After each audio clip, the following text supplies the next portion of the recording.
La verdad que yo... Bueno, pero no tú sé. has sido abogado de la Fundación Sí, mucho tiempo antes. sí, también. O sea, que También. no te viene tampoco el tema nuevo. Y llevamos en este asunto ya bastantes años, en defensa de los derechos de las personas que no pueden defenderlos por ellos mismos. En realidad nos estamos dedicando a eso. Ayer lo comentaba, es que quiero que venga Manoli, que ayer estuvo muy combativa, porque ayer yo formaba parte de unas jornadas que organiza el Colegio de Notarios de Castilla-La Mancha, y había pues notarios, una fiscal, faltó algún juez, no había, había una catedrática de Derecho, estaba yo, y la conclusión que yo saqué de ayer, bueno, por un lado eran jornadas formativas, y los jóvenes abogados nos han dicho que de formativas no, que allí estábamos opinando, diciendo, en fin, entrando más al fondo del asunto que explicando de qué va todo esto. Pero lo que más me llamó la atención era que estábamos allí, ya os digo, una catedrática de Derecho Civil, Mari Carmen González, que es íntima amiga y compañera de Derecho, y que ella contó su experiencia personal, porque casualmente ha tenido que ser guardadora de hecho de su hermano, que ha tenido un accidente y una parálisis cerebral sobrevenida muy grave, y todos los problemas que se ha encontrado para firmar todo lo que había que firmar a nombre de su hermano y defender sus derechos, tal, y todas estas cosas. Pero todos estábamos allí hablando pues, de los conceptos jurídicos, de la reforma que supone la ley, cuestiones muy técnicas. Y yo me di cuenta de que lo más importante de las jornadas habían sido un padre y una madre de hijos con trastorno mental grave, que se levantaron y dijeron: pero bueno, ¿de qué estáis hablando? Con esta ley nos dejéis desprotegidos, dejéis a nuestros hijos desprotegidos. Al rehabilitarle la capacidad de obrar los dejáis vendidos. Uno era un padre, su hijo es autista, y la otra era Manoli. Y defendieron los dos, efectivamente, su punto de vista, porque nosotros, Fundación Familia, que somos órgano tutelar de personas con enfermedad mental incapacitadas judicialmente, ahora tenemos que cambiarle el nombre. Servicio de medidas de apoyo. Servicio de medidas de apoyo, pero es que es súper largo, tenemos que buscar algo que se entienda. El organismo tutelar estaba muy bien. Y nosotros, nuestra función es, cuando estas personas que necesitan ayuda, porque no se pueden valer por sí mismos, y no tienen un pariente cercano que les pueda ayudar, para eso estamos nosotros. Esa es nuestra función subsidiaria. Por eso nosotros tenemos que aprender de los padres y las madres que tienen hijos con un trastorno mental grave. Le estoy contando, Manoli, lo de las jornadas de ayer, que mi conclusión fundamental fue tu intervención y la de Rimas, como padre de un chico con autismo. Porque allí estábamos todos hablando de la ley, de los aspectos, la reforma que supone, la importancia, tal, todo eso. Pero nos olvidamos muchas veces de las personas. Yo esto lo definía de una forma muy sencilla. Mirad, como introducción siempre se habla de la Convención de Naciones Unidas de 2006 de Derechos de las Personas con Discapacidad. Aún se le llama la Convención de Nueva York. En esta convención, que la suscriben 180 y pico países, 186 países, naciones de todo el mundo, ya hace muchos años se señaló que en nuestro ordenamiento jurídico la personalidad jurídica se adquiere por el mero hecho del nacimiento. Es decir, solo por nacer ya somos personas. Otra cosa es cuando alcanzamos la mayoría de edad, de 18 años, que adquirimos la capacidad de obrar, la capacidad de realizar negocios con eficacia jurídica, actos con eficacia jurídica que llamamos. Y en nuestros derechos se distinguen estas dos cosas. Pero esto no ocurre en muchos países. Entonces la Convención de Naciones Unidas consideraba que la incapacitación era privarle de capacidad a esa persona, privarle de su personalidad jurídica. Por lo tanto, proscribe todo tipo de incapacitación de estas personas. Pero siempre se opinó, recuerdo unas jornadas del Consejo General del Poder Judicial hace muchos años, que esta fue una de las conclusiones, y era que ellos no tenían nuestro ordenamiento jurídico. Lo cierto es que la nueva ley 8/2021 rehabilita la capacidad de obrar automáticamente de todas las personas. El Tribunal Supremo ya desde hace años ya no utilizaba nunca la palabra tutela, que la tutela es la incapacitación total, sino que hablaba de la palabra curatela. Curatela viene a decir la persona que te quiere curar, algo parecido. Y nunca hablaba ya en sus sentencias de limitar o modificar la capacidad de obrar, ni mucho menos de anular la capacidad de obrar. Esto tiene efectos prácticos de que estas personas pues, pueden otorgar testamento, pueden contraer matrimonio libremente, que eso es uno de los problemas que se nos planteaba en el ejercicio de la tutela. Lo comentaba yo ayer también. Han recuperado su derecho de voto, que parece que no todas estas cosas dignifican a las personas. Cuando se acercaban las elecciones y a todos nos bombardean con la propaganda electoral, pues bueno, yo no sé si voy a ir a votar o no voy a ir a votar, depende cómo me pille el fin de semana o el domingo que nos toque votar, pero que me quiten ese derecho solo por tener una enfermedad, caramba. Y esto es que lo obligaba la Ley General Electoral. Esto se debatió en jornadas en Madrid con jueces y tal. Ahora se recupera, sin embargo, pensamos que pueden quedar desprotegidos. Bueno, no quiero irme, porque sobre todo lo que quiero es que me hagáis preguntas, porque si no yo me enrollo como una persiana y ya veis, y no necesito ni siquiera tener un guión. Mirad, siempre subrayo dos cosas fundamentales para entender los principios de la Convención de los Derechos Fundamentales de las Personas con Discapacidad, y es que cambian los conceptos. Esto es muy importante. La ley lo dice la exposición de motivos, pero lo pasa muy por encima. Mirad, la discapacidad no es la enfermedad o dolencia física, psíquica o sensorial que una persona pueda padecer, sino que la discapacidad son las barreras que el entorno o las personas, barreras invisibles, las personas ponemos a su alrededor para que no puedan tener una plena integración social. Por eso la ley habla de que puedan los apoyos que se les prestan a estas personas para el ejercicio fundamental de sus derechos fundamentales y para el ejercicio pleno de su capacidad de obrar. La Convención de Naciones Unidas establece esto como sus principios fundamentales. La discapacidad no es una enfermedad, no es una dolencia, no, son las barreras invisibles que nosotros ponemos a su alrededor. Porque hay barreras evidentes que son las barreras arquitectónicas, pero son personas con problemas de movilidad y les ponemos unas escaleras que parecen un templo maya para que suban. Recuerdo en cierta ocasión que visité a un traumatólogo, porque yo siempre, en fin, cuestiones personales, de vez en cuando me operé del menisco hace un mes y fui a visitar a un traumatólogo y no es que tuviera escaleras en su entrada, es que era un templo maya lo que había allí. Se lo dije, digo, cielo santo, esto es tremendo. Eso son barreras evidentes, son barreras arquitectónicas. Y en aplicación de la Convención de Naciones Unidas, toda la legislación que se ha venido desarrollando, incluida la Ley General de Discapacidad de 2013, es en aplicación de la Convención de Naciones Unidas. En aplicación de estos principios, ya la jurisprudencia del Tribunal Supremo venía aplicando en reiteradas sentencias toda esta doctrina.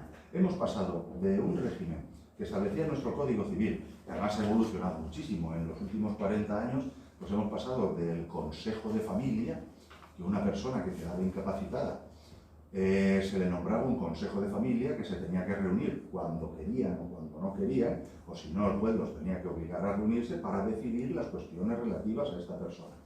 Se producían los abusos constantes, porque un expediente de incapacitación era uno de estos expedientes que estaban en los juzgados. Yo lo contaba también ayer, estaban ahí en el armario, en una estantería de un armario del juzgado, y estaba allí muerto de aburrimiento, sin que nadie se molestara ni hiciera nada. Juzgados sobrecargados de trabajo, además, ayer también lo decíamos, juzgados mixtos de primera instancia e instrucción. El juez, al mismo tiempo que está decidiendo si envía a una persona a prisión, tiene que decidir de las medidas de apoyo, el traje a medida que precisa una persona para el ejercicio pleno de su capacidad jurídica. Es imposible que eso se pueda hacer con las medidas que tenemos hoy día. Bueno, el sistema anterior era la incapacitación total, pero la incapacitación, aunque la palabra suene así, lo único que quería decir y se interpretaba con arreglo a la Convención de Naciones Unidas era una medida de protección y de apoyo. Una medida de protección para que esta persona, cualquier cosa que hiciera o que le pudieran engañar que hiciera, pudiera ser anulada fácilmente. porque esta persona estaba incapacitada. Buenas tardes. Hola, buenas tardes. Adelante.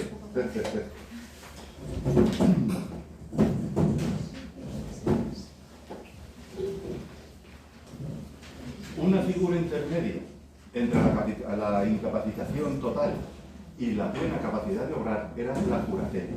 Tal y como estaba configurada en el Código Civil, la curatela no imponía al curador más obligaciones que complementar la falta de capacidad jurídica del curatelado para el otorgamiento de determinados negocios jurídicos, como era, pues tenía que ir, firmar para vender la casa, dar o tomar dinero a préstamo, vender o comprar establecimientos industriales, en fin, actos de trascendencia patrimonial importante por el curador, salvo que la sentencia dijera otra cosa.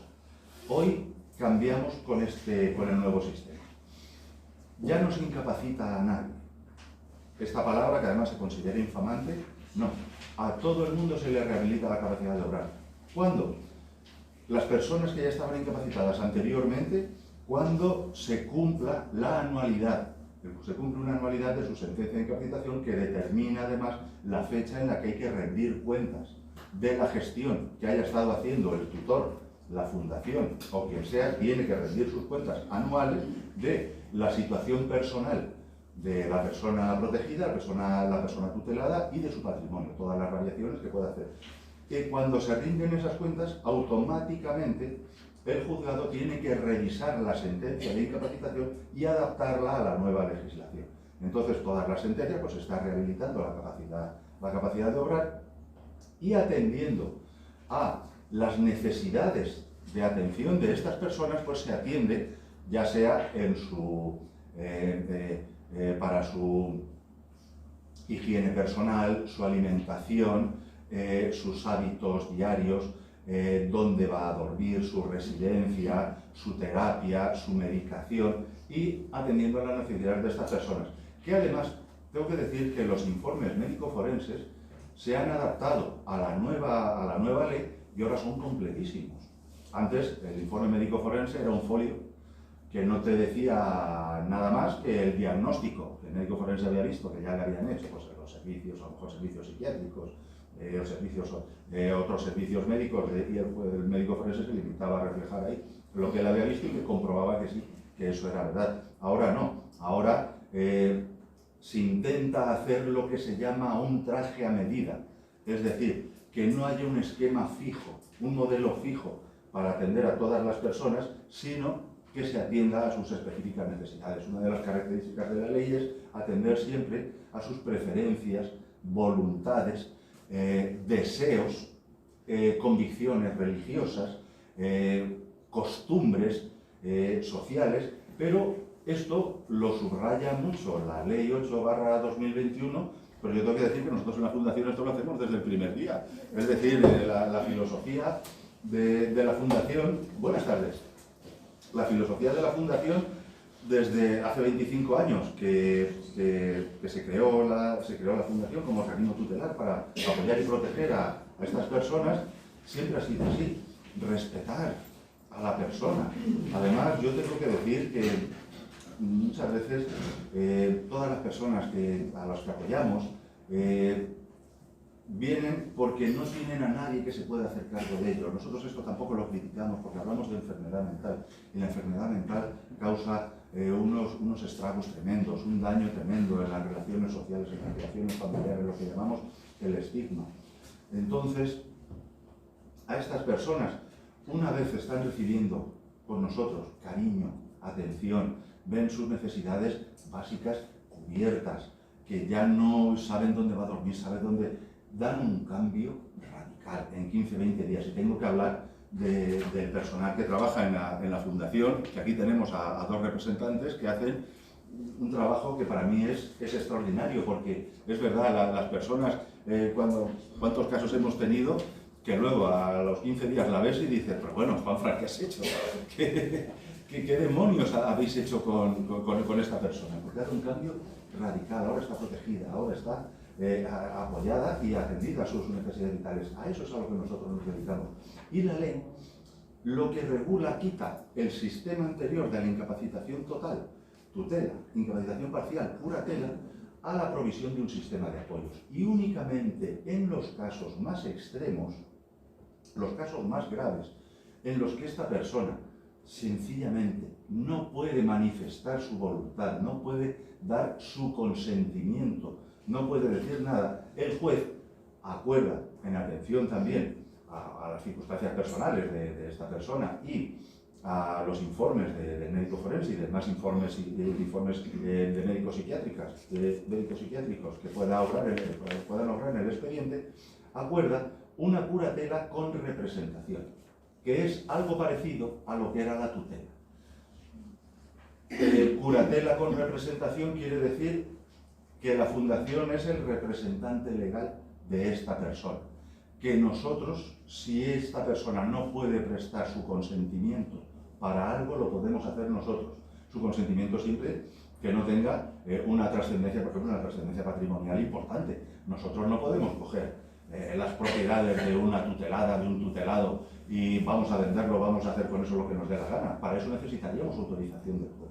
Para realizar actos de trascendencia patrimonial importante, siempre necesitaríamos autorización del juez. En un expediente en el que tiene intervención todos los interesados y nosotros tenemos que decir, pues mire usted, es que le interesa vender esta casa porque no le rentúa nada, no le produce nada, está pagando el IBI, esta persona está bien atendida donde está residiendo perfectamente y con ese dinero se va a ingresar en su cuenta para atender todas sus necesidades y todos sus caprichos y todo lo que esta persona necesite. Y entonces el juez nos da la autorización, pero si no, nosotros en absoluto podemos hacer eso. Y bueno, pues la ley contiene muchísimas modificaciones, lleva un año aplicándose, todos los expedientes se están revisando.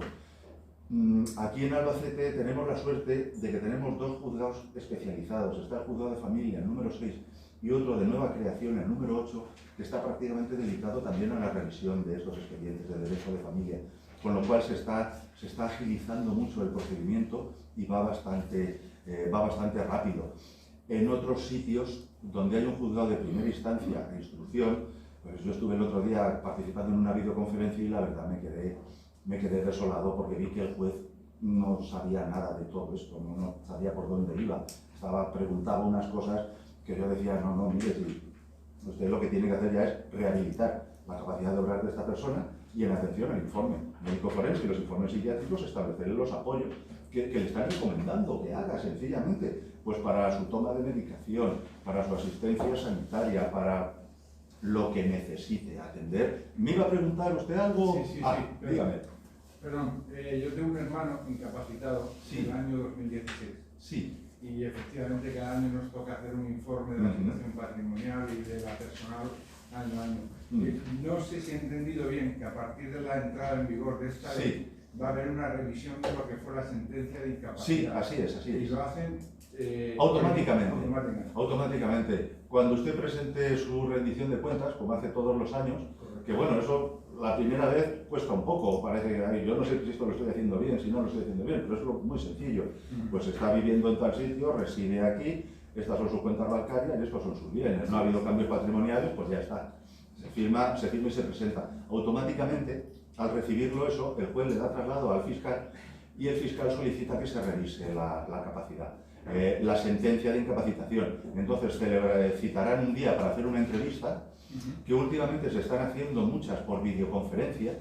Además, los jueces también lo prefieren y los fiscales y los médicos forenses porque les viene muy bien, total, los informes los tiene delante.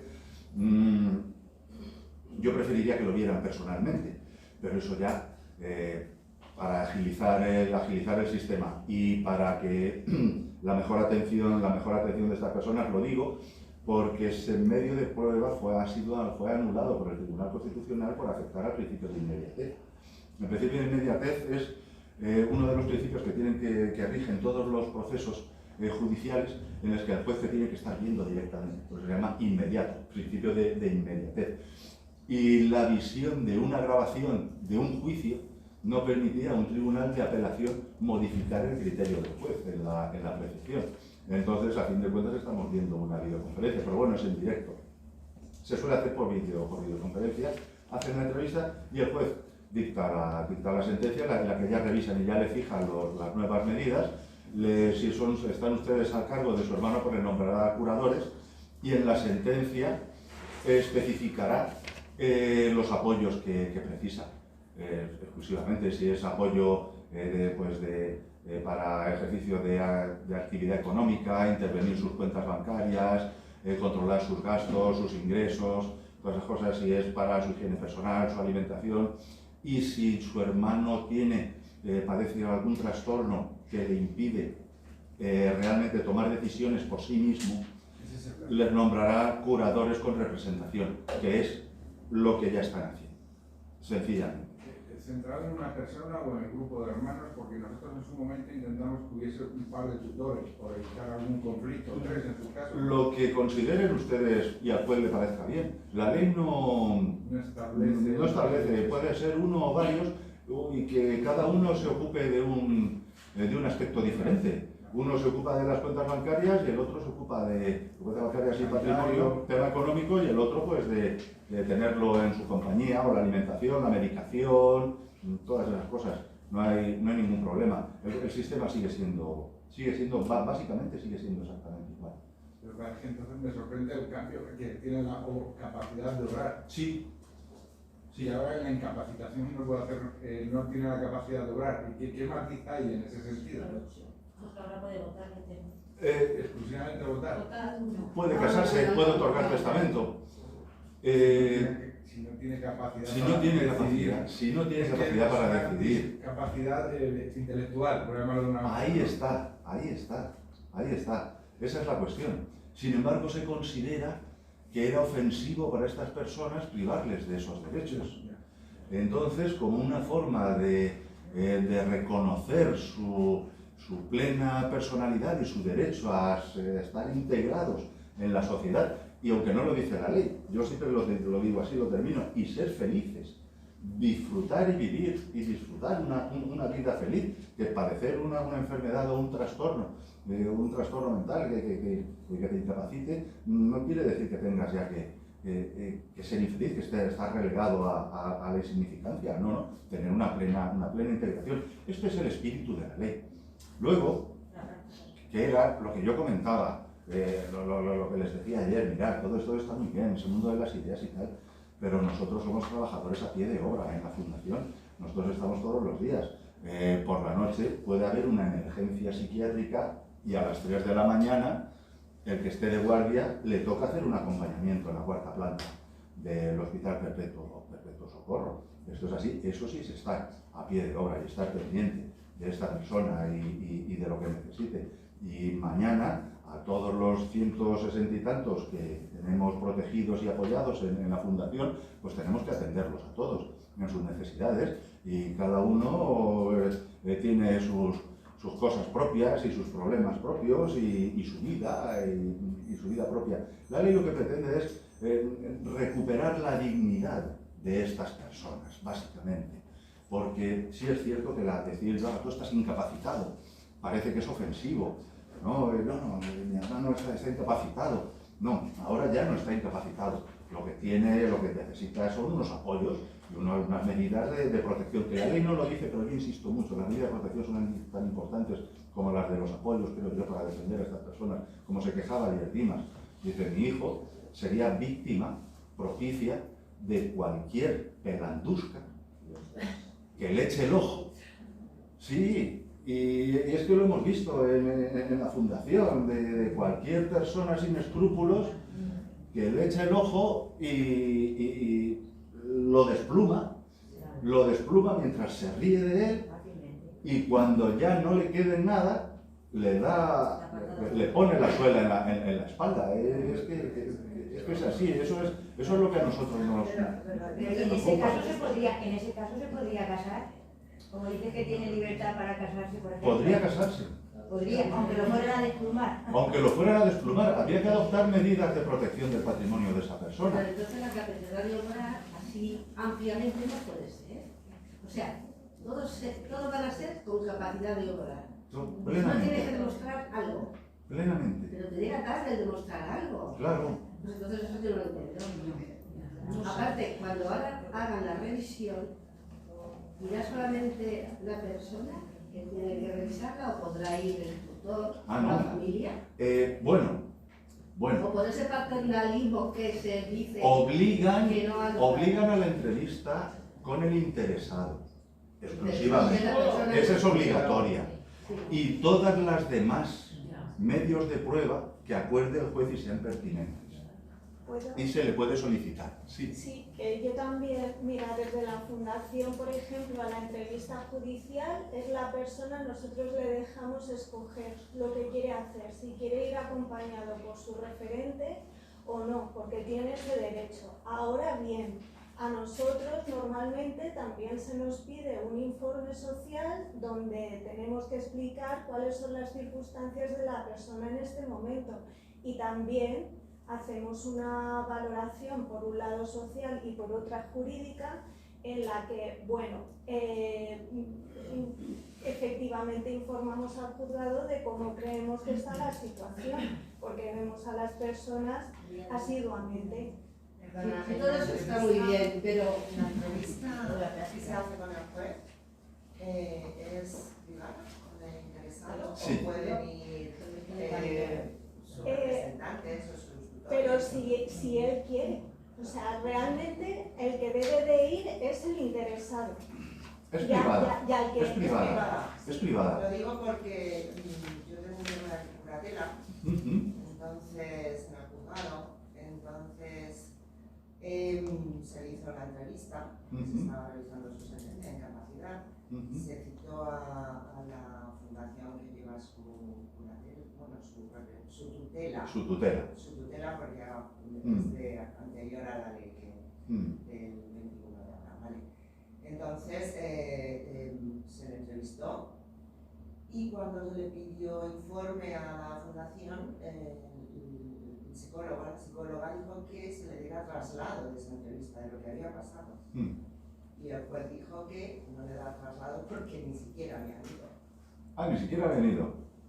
Pues Entonces el juez dijo, a ver, si no han venido ustedes, ¿por qué me están pidiendo traslado?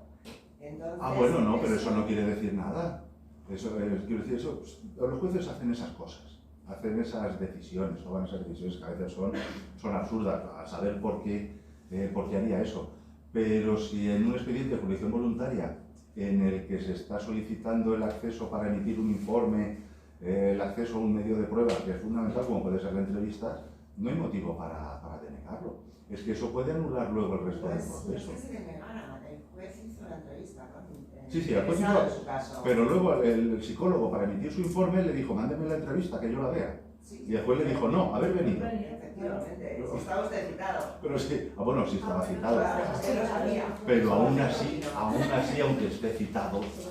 aunque esté citado, ¿cómo va a emitir? Porque luego el juez no puede dictar la Porque se sentencia. estaba revisando. Dictar la sentencia con la motivación suficiente, la motivación que se exige jurídicamente para afectar a los derechos fundamentales de una persona, cerrando los ojos a un medio de prueba tan fundamental, como es el informe del psicólogo. No me estoy explicando. Se inicia con la revisión, ¿de acuerdo? Esto se inicia un expediente de jurisdicción voluntaria porque el juez decide que hay una sentencia que hay que revisar. Sí. De todas maneras, cada año se revisa, ¿no? No, cada año se rinden las cuentas, Bueno, cada año se rinden las cuentas, Salvo- pero cada año salvo que haya un cambio de circunstancias que ahora personales la hay por la ley, o que concurren. que ahora la hay por la Si ley. hay, por ejemplo, se ha recuperado el autogobierno que decíamos, nosotros tuvimos un caso, era un chico que por problemas de la vida pues había tenido alcoholismo, que se había mezclado con otros trastornos del comportamiento y tal, y una vez pasó un tratamiento de desintoxicación del alcoholismo, recuperó su plena capacidad de obrar, hubo un cambio de circunstancias y sin esperar al año de revisión ni nada le dijimos al juez, oiga, queremos rehabilitarle la capacidad de obrar a esta persona porque no tiene las causas que motivaron su incapacitación en ese momento han cesado.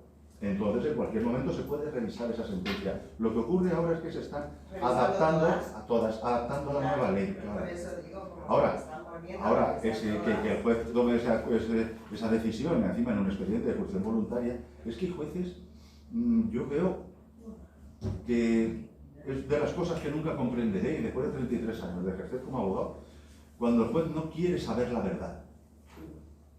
O sea, él va a tomar la decisión y como esto me ha sentado mal, no quiero ver esa prueba. Puede ser No es fundamental. este el caso, pero No, ya, pero es que el informe psicólogo... El informe de la... Sí, el psicólogo quería el vídeo de la entrevista con el juez. Efectivamente. Eso es. Y el psicólogo sin ese vídeo Pero es que el no psicólogo puede, ya había tiene informado. que imaginarse No, qué habrán dicho no en la es entrevista. No es este el caso. El psicólogo no fue a la entrevista Sí. una vez iniciado el expediente, una vez Vale. Sí, pero enviado al juez Sí, todo lo que tenía con anterioridad. sí. La persona estaba incapacitada Sí. anteriormente a la nueva ley. mm, Entonces el juez solicitó todo el expediente. sí, Se le manda el expediente y a la vista del expediente el juez dice, vale, pues vamos a ver cómo está esta persona ahora. Porque lo que se me está informando es de hace un año o dos. lo obliga la ley a hacer la entrevista Sí, personal. perfectamente hace la entrevista personal Claro, y entonces luego da traslado claro. para que siga, para que la entidad que está tutelando Mm, emita informe. mm. Entonces la entidad que está tutelando le requiere esa entrevista personal.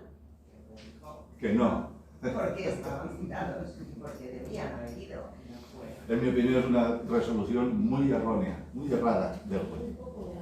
Muy errada, sí. Pero si yo, no, Yo sí. primera persona, yo quiero ir en el caso que revisen a mi hijo, yo lo tengo que solicitar ya. Cuando te citen, cuando lo citen, En sí. ese momento, Sí. o me tengo que adelantar.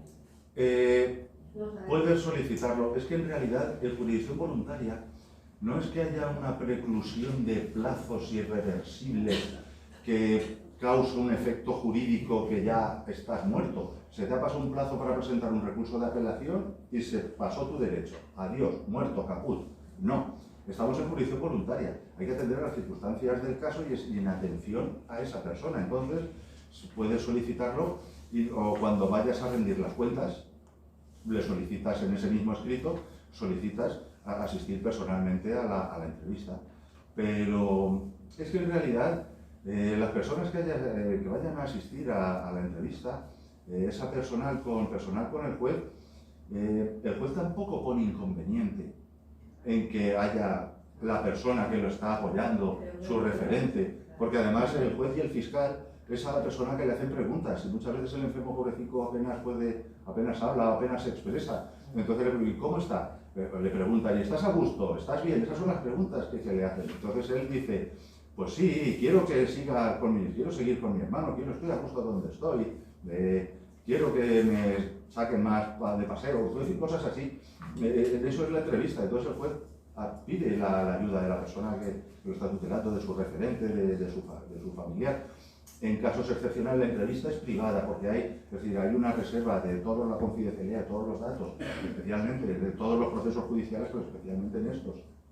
En lo que se está tratando además datos médicos que son blindadísimos de cualquier persona. Entonces, pues a esa entrevista cualquiera no puede entrar, pero las personas interesadas, claro que sí, salvo que el juez considere que es mejor entrevistarse solo con él, porque le van a hacer esa pregunta.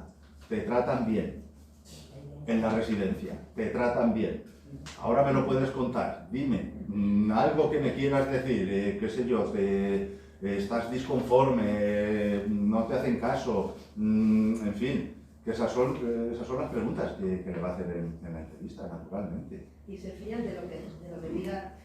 Bueno, a ver, ahí el juez tiene que aplicar el sano juicio, su libre y sano juicio, su criterio en la apreciación de las pruebas, se están aprovechando de él. Apreciar con arreglo, En muchos casos. Sí, pero se presentan muchas cosas. Sí, ya lo Se sé. presentan los informes médicos anteriores. El forense le ha visto. Si Claro. hay La expediente de evolución. servicios sociales, se presenta también. Si hay expediente en bienestar social, se presenta también. Entonces, tampoco hay que desconfiar en el proceso porque la prueba, al final, son muchas cosas. Es la entrevista con el juez, sí, pero se valoran todos los datos que se aportan. Un momento, esa chica quería hacer una pregunta antes. Yo, al hilo de la compañera, Sí, yo soy curadora de un familiar sí. y es de este año, de mayo de 2022, ya con la nueva ley. Y lo que quería decir es que a mí se me envió copia de todo. De todo el expediente. Sí, Claro, tanto de las revisiones del forense, claro. como de la entrevista y como de todo. Yo no la solicité, me la dieron, Claro. ni tampoco fui a la entrevista. Eso sí, quiero decir, no solicité la documentación, pero me la dieron. Me llamaron y me la dieron. Sí. Es que es lo normal, darle traslado de todo el expediente Sí. al curador, a la persona que ha estado atendiendo a esa persona. Sí. Lo normal es darle traslado de todo el expediente. Es que el juez niegue el acceso a uno de esos expedientes. Sí. Sí, era para... Enseguida al caballero que hay detrás, que ya ha pedido 2 veces la palabra. ¿Cómo queda ahora la figura de la remoción del tutor? Me explico. Imaginemos que el que está siendo expoliado es el tutor. Expoliado. Es por alguien, ¿no?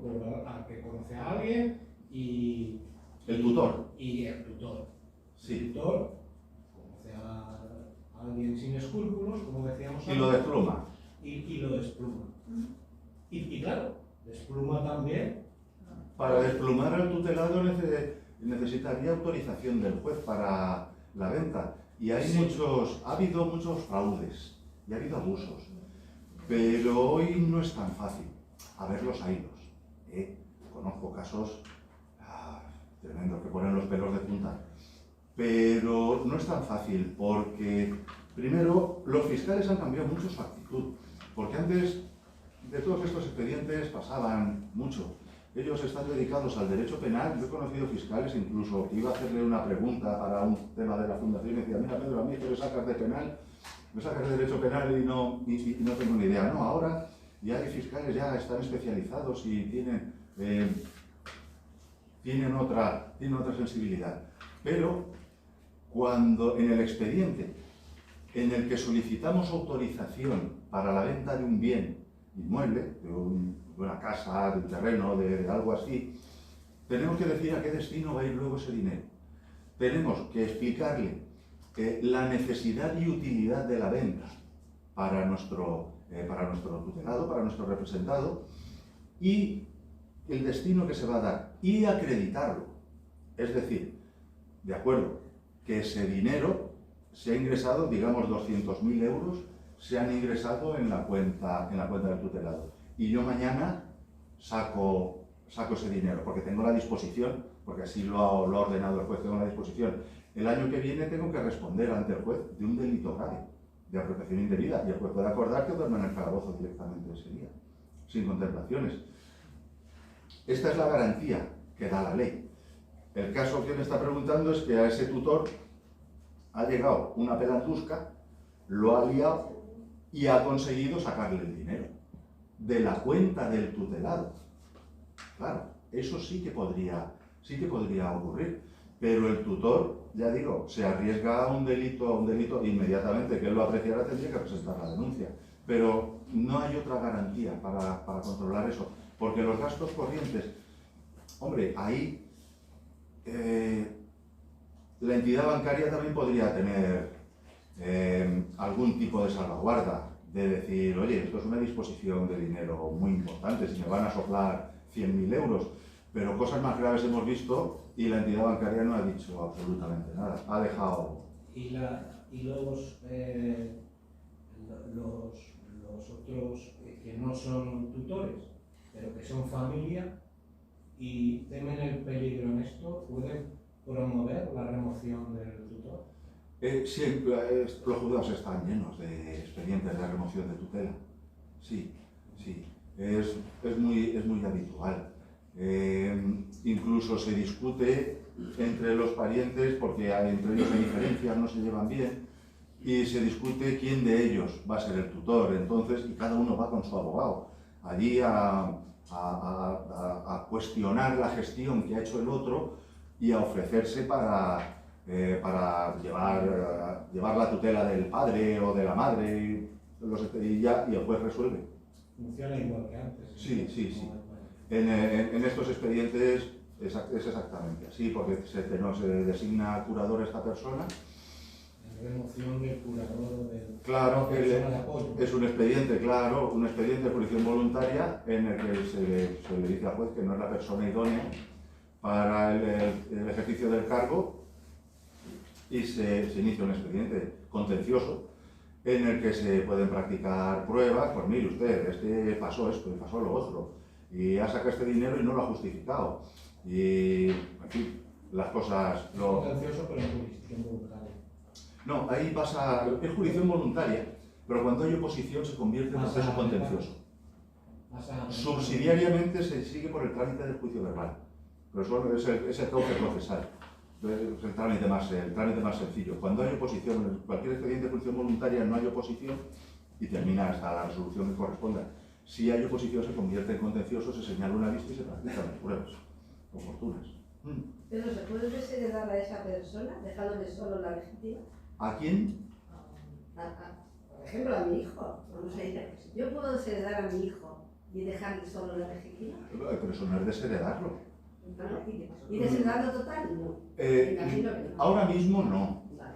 Ahora mismo no. La jurisprudencia del Tribunal Supremo ha evolucionado muchísimo en los últimos años, y para bien, por los malos tratos e ingratitud de los hijos hacia los padres. De eso sí que ha habido muchos casos, porque antiguamente desheredar a un hijo era casi imposible. Estaba previsto los malos tratos físicos o psíquicos, malos tratos de obra o de palabra contra el padre, pero había que demostrarlos. Había que demostrarlos, y cuando padre había fallecido hacía 10 años, por ejemplo. Entonces, los tribunales eran muy proteccionistas, porque nuestro Código Civil, además, es de 1889, sí, creo recordar. Es decir, es del siglo XIX. Y en esa época, la sociedad española, básicamente agraria, el patrimonio del padre eran los hijos, era la mano de obra barata. Cuanto más hijos tenía, más brazos tenía para trabajar el campo y más riqueza podía acumular. De manera que cuando se hizo la ley, el Código Civil y las normas de sucesiones, se pensó que el patrimonio que tenía el padre era el trabajo de los hijos, por lo que blindaron el derecho de los hijos a heredar al padre mediante el sistema de las legítimas. Hoy día, claro, un siglo después, la situación ha cambiado completamente y lo que vemos son casos de ingratitud de los hijos hacia los padres, de malos tratos psicológicos y de obra.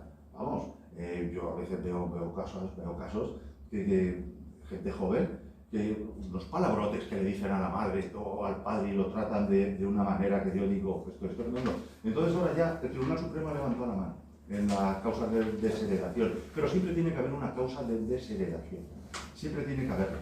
Entonces, un hijo que no ha incurrido nunca en una causa de desheredación, no ha acusado al causante de haber cometido un delito de los que dan lugar a procedimiento de oficio, de haberlo acusado de haber matado.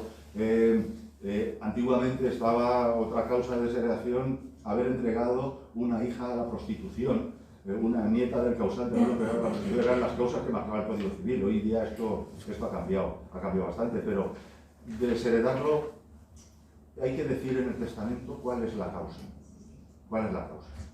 Pero si somos todos iguales, y yo puedo desheredar a mi otro hijo porque a este no. Pero es que tienes que sea solo dejarle la legítima. No, es que eso no es desheredarlo. Bueno, pues, Dejarles la legítima estricta, claro que sí. Mirad, en el patrimonio de todas las personas, a la hora de otorgar testamento, el Código Civil establece tres tercios.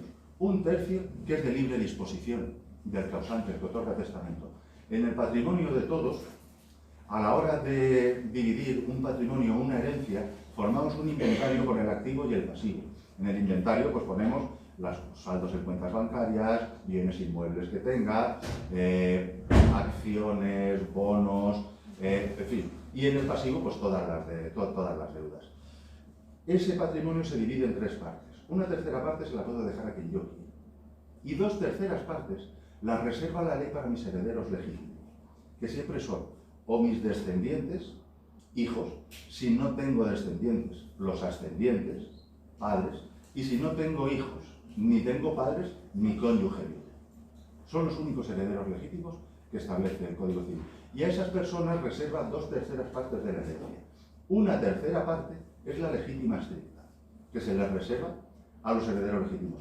Y la otra parte es un tercio que se dice de mejora, porque se puede mejorar a alguno de los herederos legítimos, según a mi capricho, el capricho del causante. Ese es el esquema básico con el que se pueden hacer los testamentos. ¿Alguna pregunta más? Sí, yo Dígame.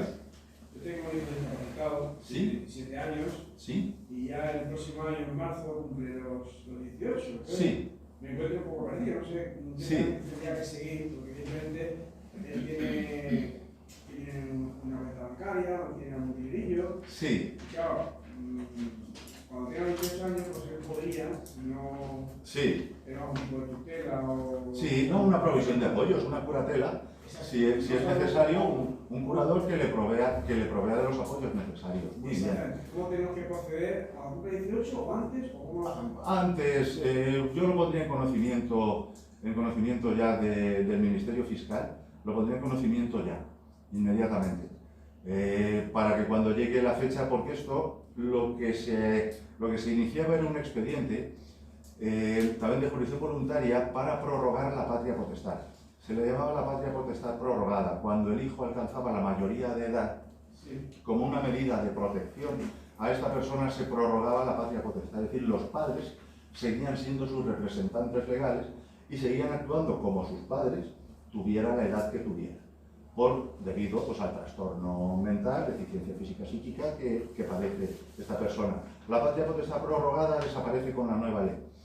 Ahora, las únicas tutelas que existen, que las denomina la ley propiamente así como tutelas, son para los menores de edad. Entonces, para un chico mayor de edad, lo que tienen que hacer pueden hacerlo los parientes, pero yo les recomiendo que se acerquen ustedes por la Fiscalía y pregunten por los modelos, los formularios, o entrevistarse con alguien para un expediente de provisión de apoyos a una persona que va a alcanzar la mayoría de edad, te lo explica, es mi hijo, y allí pues ya le van a indicar la documentación que tiene que llevar. El fiscal promoverá el oportuno expediente de provisión de apoyos y a sus padres pues los nombrarán curadores en atención a las necesidades de su hijo, y de esa forma él va a quedar protegido por todos ustedes. ¿La Fiscalía de Menores? Es la Fiscalía de Familia, es que cada vez le cambian el nombre. Es de familia, cada vez le dicen una cosa. Sí. Y yo creo que es la Fiscalía de Familia, que además, vamos, la atienden muy bien y han mejorado muchísimo el servicio, la verdad. Los fiscales, ¿quién los ha visto y quién los ve? Cuando yo los conocí hace 30 años eran... ponte tú a hablar con ellos de una discapacidad o de... No, esto me cuesta decirlo, pero lo que digo es la pura verdad. Y ayer lo conté en las jornadas. ¿Cómo ha cambiado esto? Y para bien. Y ayer lo decía, mirad, yo he bajado a los calabozos de la comisaría a rescatar a uno de nuestros chicos, y no una vez ni dos, a rescatarlos allí de los calabozos, porque además son sospechosos habituales y se meten en todos los problemas. Como ellos no se saben defender, pues el policía cree que es el culpable, sencillamente. Y he bajado allí, y el policía de la puerta me ha dicho, pero es que a esta gente la dejan ustedes suelta por allí. Así, a esta gente la dejan ustedes suelta por ahí. Y yo me cambié y dije, pero... No, le tenía que haber dicho, no, mire, es que se ha escapado, los tenemos atados a una silla, a unas argollas en la pared, ahí en un sótano de la fundación, y al que protesta hacemos así con un látigo, ¡cállate! Pero es que un fiscal, en un juicio, fuera ya del vídeo, porque se graba, ahora hay que tener mucho cuidado, se graba en vídeo, no te graben ahí en un off de esos, un fiscal o un enfermo mental me dijo que había que sacar de circulación a esta gente. hay que sacarlos de circulación. Me lo dijo así, esta gente hay que sacarlos de circulación. Pero estás hablando de un enfermo mental. Una persona que no se puede defender, que no es dueño de sus actos, que si ha ocurrido algo, que bueno, cuando están atendidos, cuando están protegidos, están apoyados, se meten en problemas, pero son los menos posibles. No cometen delitos graves, muchísimo menos, porque tampoco lo necesitan. Si saben que tienen su cena, la tienen esta noche, y su cama, y mañana tienen su paseo y su diversión, ya no tienen la necesidad de otra cosa que se descompensen con el consumo de drogas, consumos tóxicos y estas cosas, pero en problemas graves, una vez están bien atendidos, realmente no se meten, pero son carne de cañón, sospechosos habituales. Fácilmente, recuerdo, sí. Hola, buenas tardes.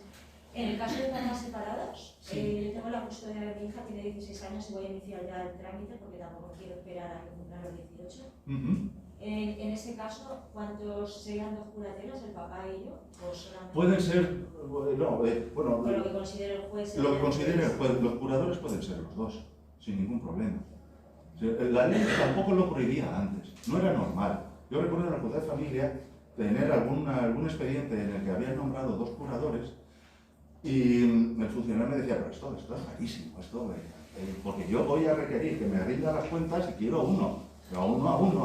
Este me va a decir que no, que era el otro me va a decir que era el de al lado. Precisamente por eso, porque, a ver, nosotros estamos divorciadísimos, Claro. pero siempre hay follones con el tema de, porque ella recibe la ley de dependencia en una cuenta y la administradora soy yo, me nombró juez, el juez me nombró a mí. Eso es lo primero que sale, en el expediente Entonces, claro, para de evitar separación. follones con el padre, que siempre está con esos rollos, pues por eso se lo pregunto, porque Sí. para mí sería un follón que nos nombraran los dos y que los dos tuviéramos que manejar. Pues ahí lo único, o sea, el expediente de provisión de apoyos de jurisdicción voluntaria determinará los apoyos que va a necesitar esta persona y lo único que puede haber un pequeño conflicto contencioso de cuál va a ser más idóneo. Pero ante la duda, pues le va a nombrar a usted, pues es la madre. A ver, yo llevo desde Que tiene la guardia y custodia. 5 años siendo la administradora. La guardia y custodia de la niña y de todo lo demás, de todo, la va a nombrar en caso de discordia, la va a designar sin ningún problema. Sin ningún problema. La nombrará curadora en atención a las necesidades de su hija. ¿Tendrá o no tendrá la representación? Ella es no verbal, entonces en la entrevista y tal me preguntarán a mí, ¿no? Ella es no verbal. Vale. Es un autismo grado 3, el más severo que hay, entonces... Le preguntarán a usted. Nos preguntarán a los padres. Y a los padres. Tenemos que ir con ella y Sí, le preguntarán a los padres y ya está. Sí.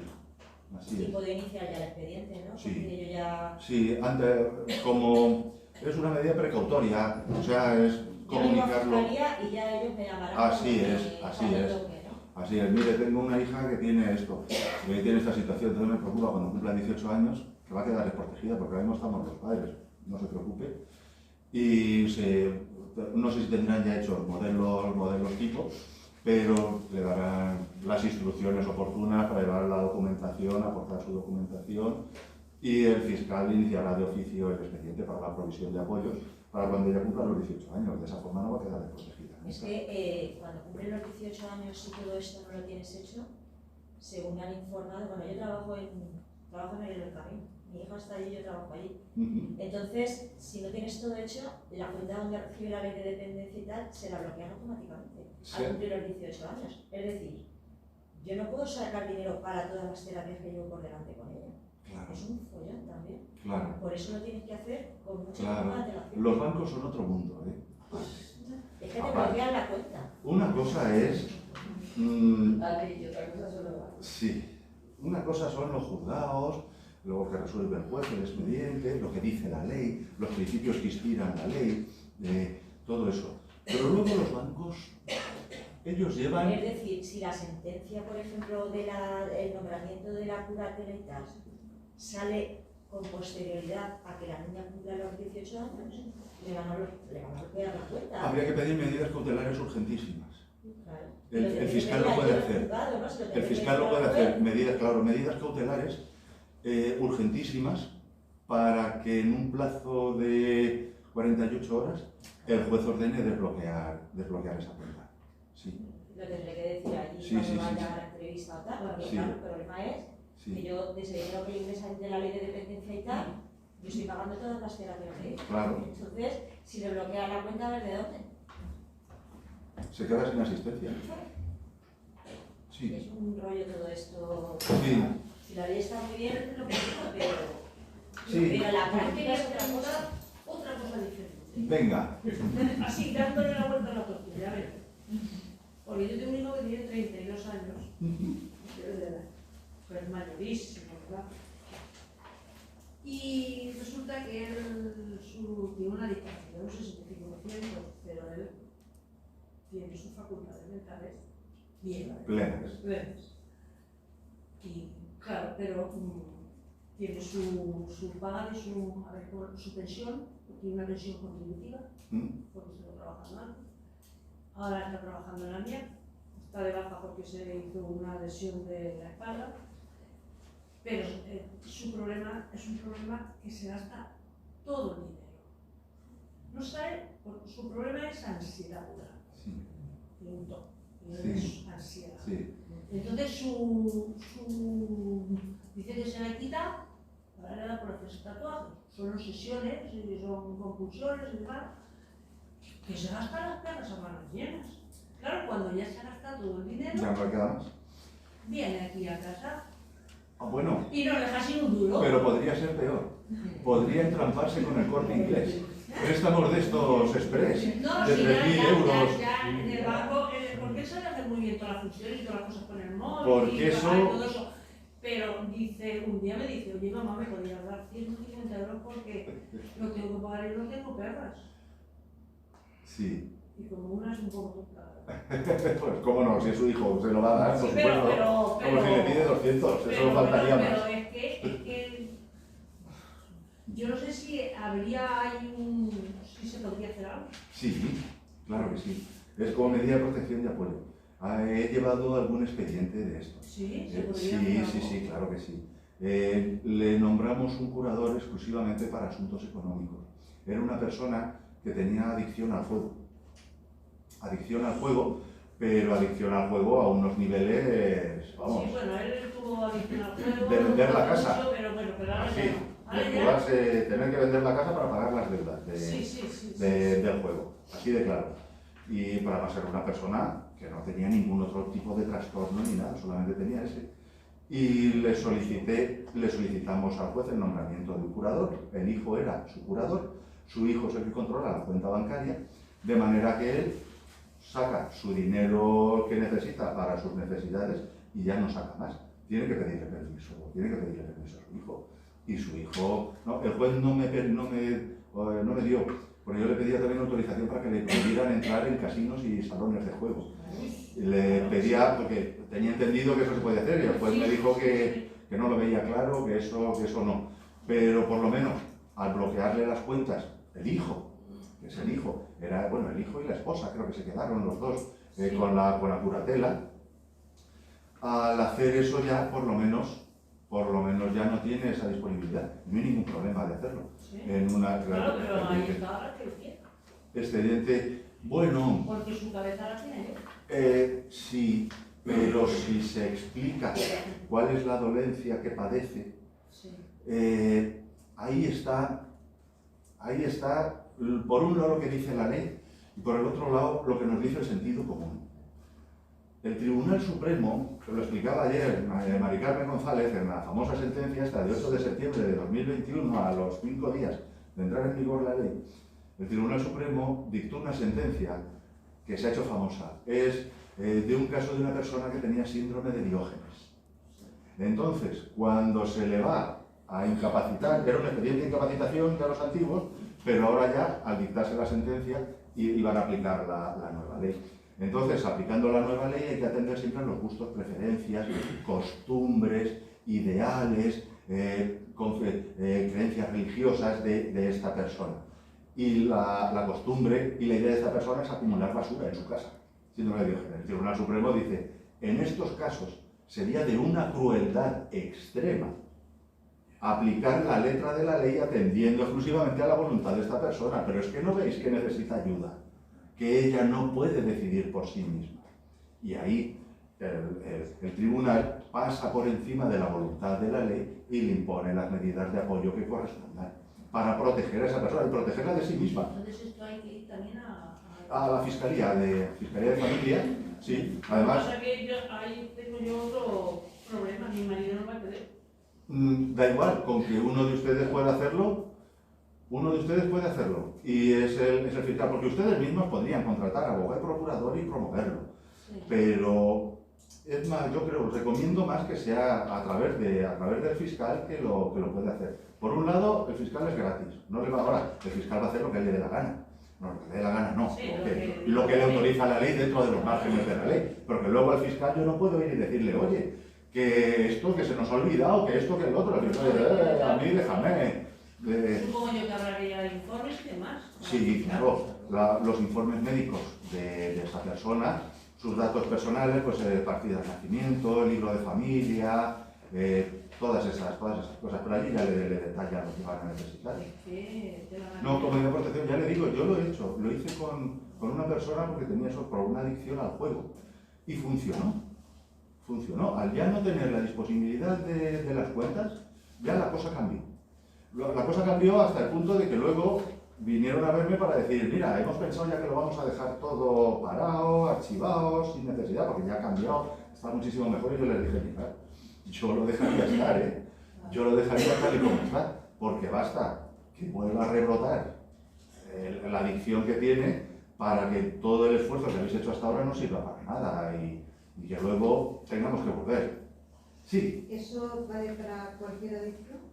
Sí, que puede impedir, es decir, que afecte a la salud de la persona y le impida, es que la ley, el Código Civil utilizaba una palabra que ahora ya no usa la ley, le impida el autogobierno, es decir, los impulsos irrefrenables de hacer algo que es perjudicial para él, para cualquier adicción. Por ejemplo, casos, es que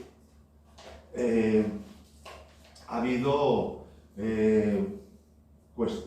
expedientes en los que se ha buscado la incapacitación de una persona por su adicción a las drogas, pero tenía encaje en la ley, pero sencillamente no se solía hacer, no se solía hacer uso de esto, entre otras cosas porque ya se metían tantos problemas que la sentencia del juez era el que obligaba al internamiento en un centro adecuado para el tratamiento de su adicción, así de claro. Pero a ver, si afecta a su salud y le impide el autogobierno, la toma de decisiones propias, se puede hacer.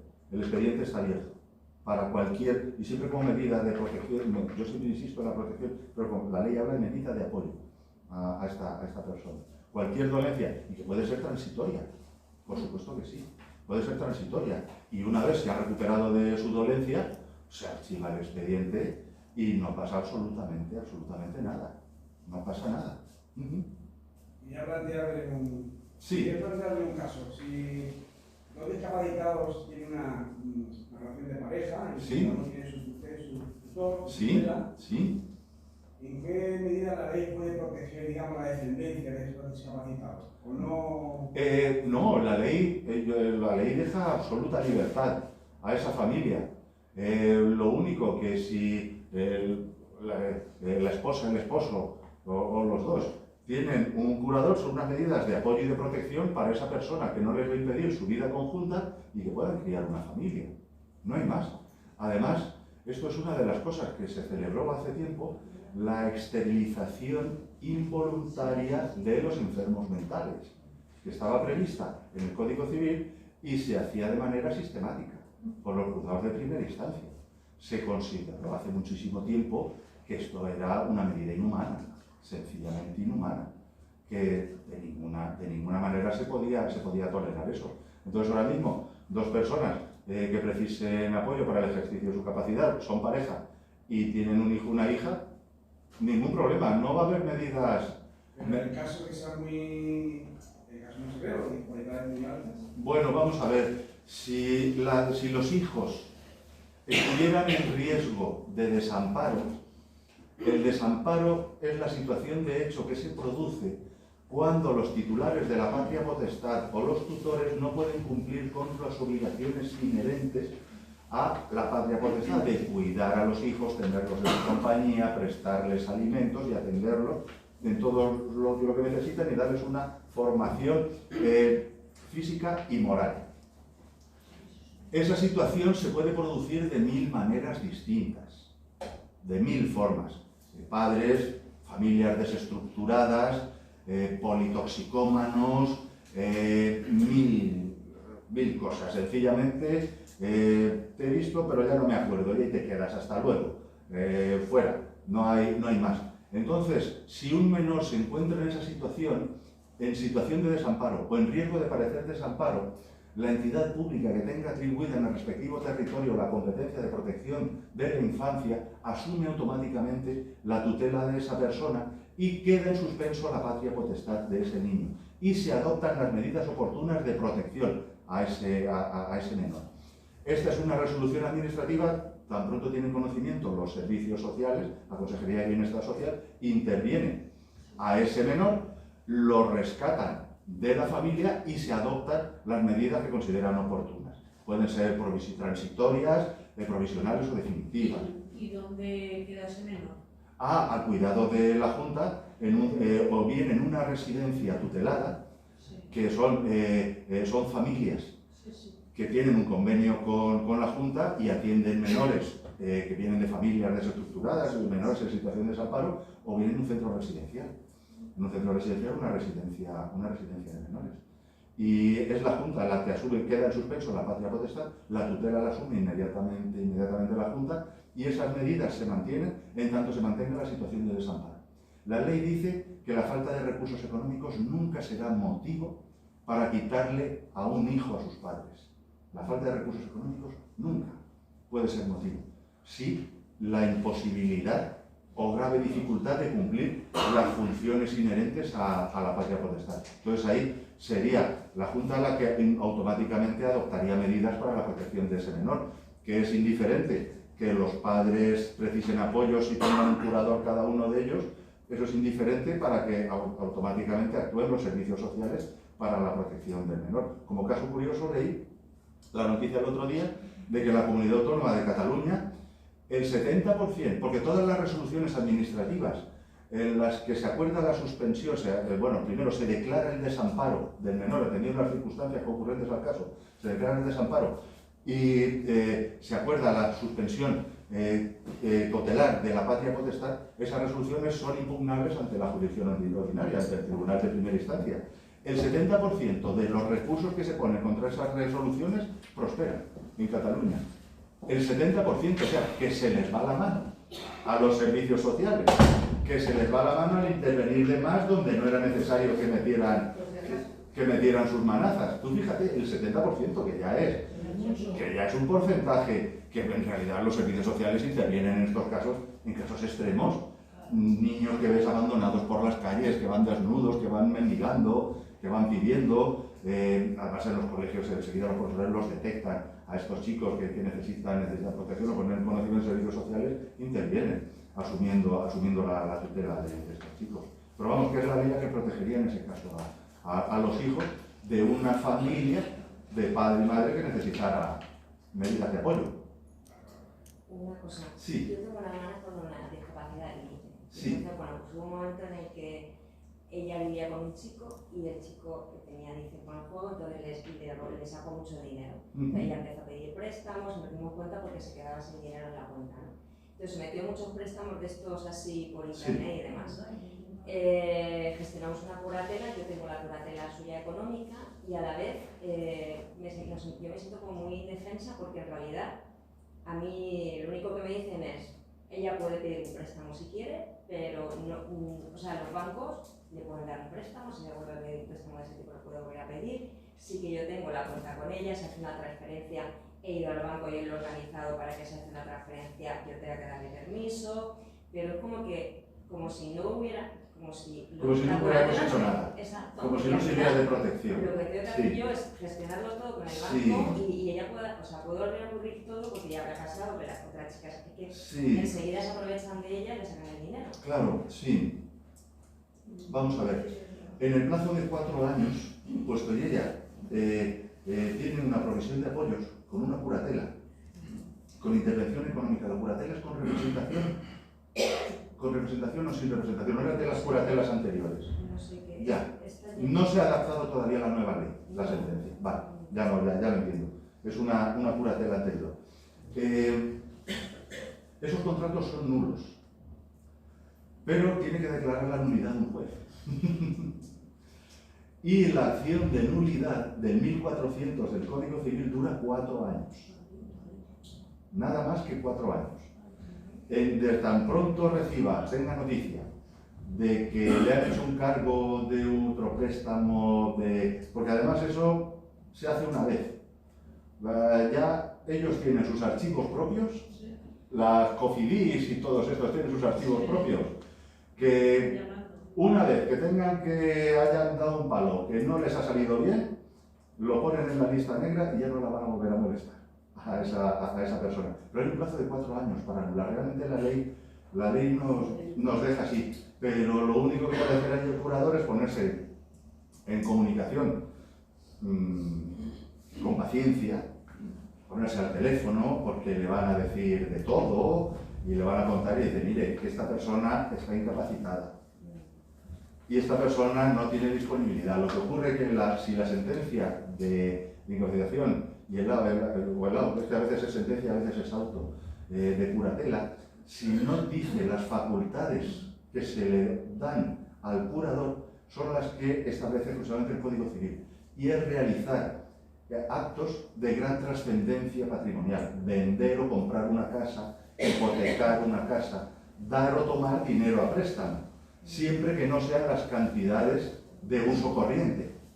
Entonces, ahí está que el juez entienda que los 3.000 euros que le dan es excesivo en relación a la disponibilidad que tiene su hermana.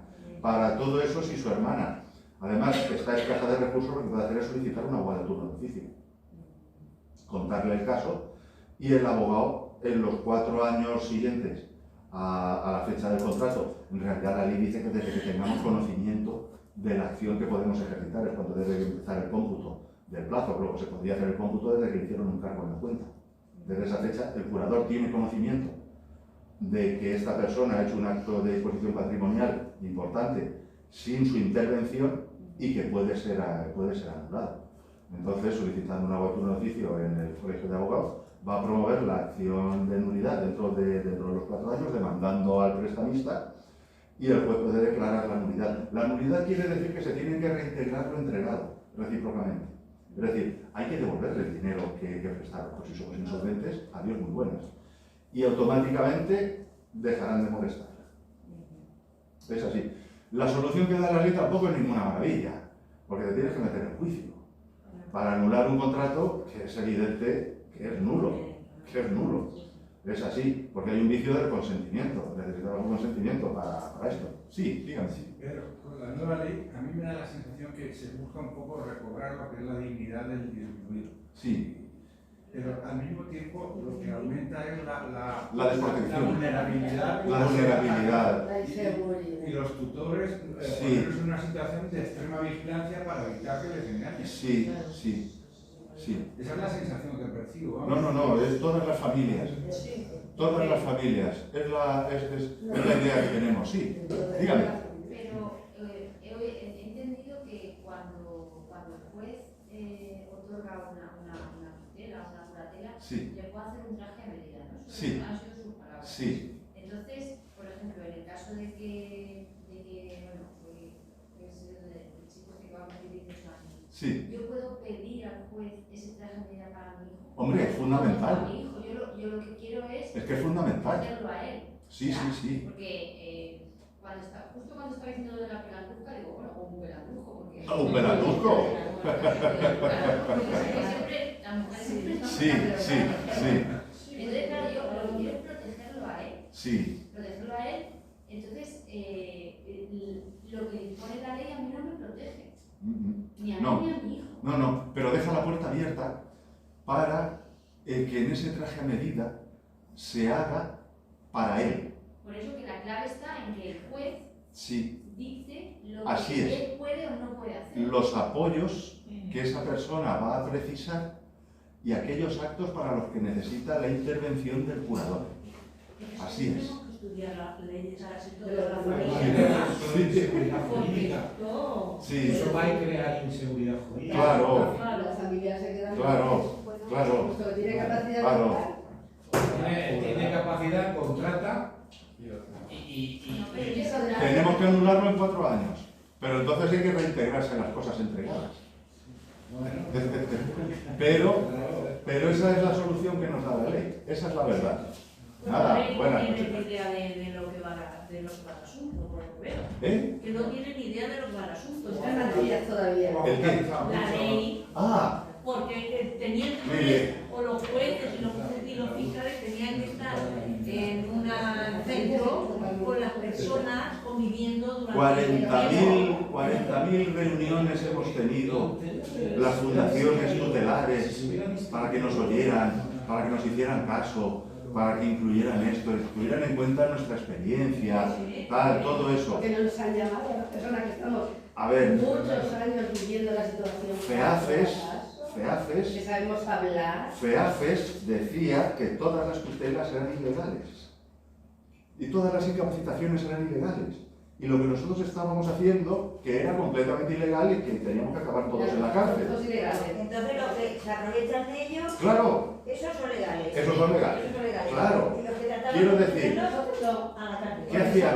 ¿Por qué decían Unos eso? paternalistas, unos mamalistas. Porque interpretaban la Convención de Naciones Unidas como que era una intervención ilegítima en los derechos de esa persona. La Convención de Naciones Unidas, o el espíritu que se deduce de ella es esa, que una intervención de estas es ilegítima en los derechos fundamentales de las personas. Eso si no hubiera gente que se aprovechase. Claro. Claro. Eso no puede ser. Claro. Y no veo que se le quite ningún derecho ni ninguna... Vamos, yo estoy en la FAES y veo, bueno, estoy con las madres y eso, y veo a los que están ahí, que por lo menos lo veo, están felices, se van a jugar al fútbol, se van de paseo, se van a... ¿Y cómo estaban antes? Entonces... ¿Y cómo estaban antes? Dímelo a mí cómo estaba antes mi hijo. Antes de que existiera FAES. Sí. ¿Cómo estaban? Pues muy mal. Una boleta de Pero eso ha defensa. pasado siempre. Claro. Entonces yo creo que habría que hacer más caso a la familia. Claro, sí. Y a lo menos se doy cuenta. Habría que Que a ver los jueces. un poco Pero no lo han hecho. todo. A ver, bueno, un poco todo. Habría que ver un poco todo. Porque Una que van a tener a todos ellos tutelados. la capacidad Todo total para ellos. No, todo para que no se protege ellos. a sí mismo, eso que crea mucha inseguridad. Totalmente. Totalmente. Hacia las familias. Totalmente. Las familias nos sentimos mal. Ayer conté un caso en una reunión de fundaciones tutelares. La Fundación Urcoa de San Sebastián, son de San Sebastián, Urcoa. Esta Iberia, que era la gerente de Urcoa, nos contó un caso de un chico, un señor, ya era mayor, que vivía con su madre y con su tía. Y ellas lo atendían en todo lo que necesitaba. Mientras ellas vivieron, pues no le faltó de nada, bien atendido. Y dispusieron, pensaron que era lo mejor para él. Se dejaron aconsejar por un gestor que les llevaba a los negocios familiares, tenían propiedades, pisos en San Sebastián, en fin, patrimonio importante, y le dieron unos poderes plenos de disposición a un gestor, que era de su confianza porque el hombre pues sería, no sé, muy religioso o lo que fuese. Él se ganó la confianza de ellas. Esto nos lo contaba a todos Evelia, que era la gerente de Urcoa, de la Fundación Tutelar de Enfermos Mentales en San Sebastián, y decía, cuando fallecieron las señoras, lo que nosotros nos hemos enterado ahora, que nos ha llegado el chico, este señor, que es un hombre mayor, nos ha llegado ahora a nosotros. Cuando fallecieron ellas, lo metió en un asilo. Y con los poderes lo vendió todo. Lo vendió todo y lo repartió. A la muchacha, como dicen, ¿no? Lo repartió entre quien él consideró parece ser que su hijo, su esposa, tal. Hizo ahí un reparto. Estos automáticamente sabían lo que hacían. Estos automáticamente lo volvieron a lo volvieron a revender, de manera que ya el nuevo comprador, es decir, si yo ahora voy a reivindicar esa casa que era de este chico, tengo un nuevo adquirente del artículo 34 de la hipotecaria que dice que si una persona que ha adquirido de alguien que en el registro de la propiedad aparece inscrito como titular de ese derecho y yo no sé más que lo que pone en el registro, se me tiene que mantener en la propiedad porque yo la he pagado y yo no tengo nada que ver con lo que pasó con esa familia. De manera que lo único que me queda ya es una acción de regreso contra el gestor, que habrá fallecido o cogió una maleta y se fue a Brasil. Y ese era el drama que contaba Evelia. Y esas cosas pasan, han pasado y seguirán. Ahora que dices esto, ¿nos puedes contar un poquito?